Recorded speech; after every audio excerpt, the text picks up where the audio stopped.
This chapter begins with my sister and me discussing the latest newspaper bombshell, the supposed arrest of Ralph Paton. The day unfolds with a series of conversations, speculations, and a carefully orchestrated plan by Poirot, all leading to a final, shocking revelation that changes the entire complexion of the case. Caroline, of course, had not failed to see Miss Russell come to the surgery door. I had ready an elaborate account of the lady's bad knee. Pumping you, James. Pumping you in the most shameless manner. Men are so simple. She knows you are in M. Poirot's confidence and she wants to find out things. Do you know what I think, James? I think Miss Russell knows more about Mr. Ackroyd's death than she is prepared to admit.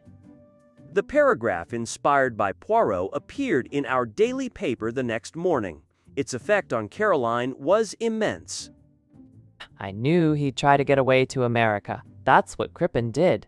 Poor boy, and so they've caught him. I consider, James, that it's your duty to see that he isn't hung. You're a medical man, not mentally responsible. That's the line to take, clearly.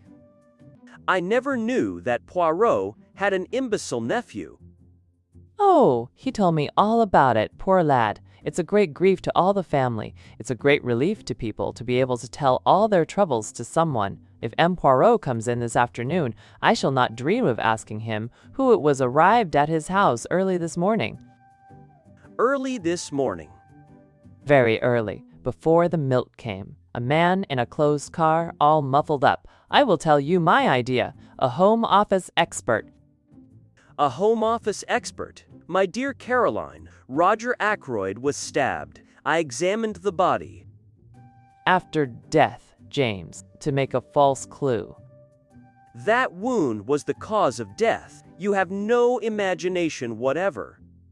Having endowed you with a treble portion, there was none left over for me. I was amused to notice Caroline's maneuvers that afternoon when Poirot duly arrived. My sister, without a direct question, skirted the subject of the mysterious guest in every way imaginable. By the twinkle in Poirot's eyes, I saw he realized her object.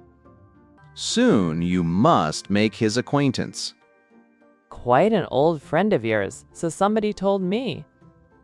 Poirot suggested a walk. Our tramp took us in the direction of Fernley. I have a commission for you, my friend.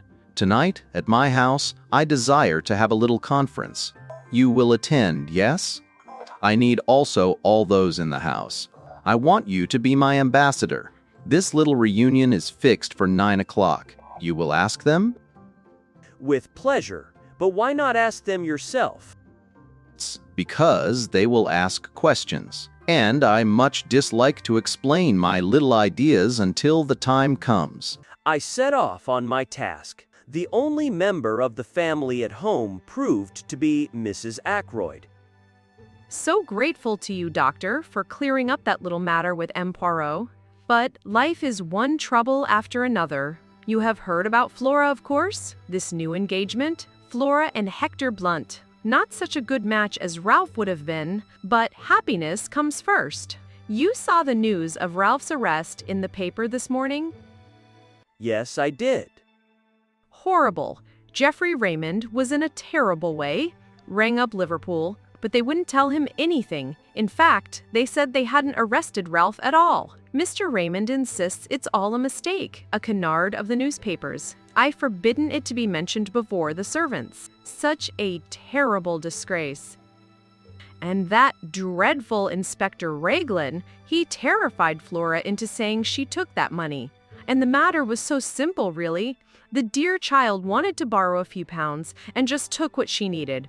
I saw at once how it was, but it seems to have brought those two together, Hector and Flora. And I assure you, I was very much worried about Flora. At one time, I thought there was some kind of understanding between her and young Raymond. Just think of it, a private secretary. It would have been a severe blow to you. Now, Mrs. Ackroyd, I've got a message for you from M. Hercule Poirot. You're me? I explained what Poirot wanted. She agreed rather grudgingly. I rejoined Poirot at the lodge gates. When we arrived at my house, to our great surprise, Caroline opened the door. She put her fingers to her lips, her face full of importance and excitement. Ursula Bourne, the parlor maid from Fernley. She's here. I put her in the dining room. She's in a terrible way, poor thing. Says she must see M. Poirot at once. I flung open the dining room door. Ursula Bourne was sitting by the table. Her eyes were red with weeping. Ursula Bourne. But Poirot went past me with outstretched hands. No, that is not quite right, I think. It is not Ursula Bourne, is it, my child? But Ursula Barton, Mrs. Ralph Barton.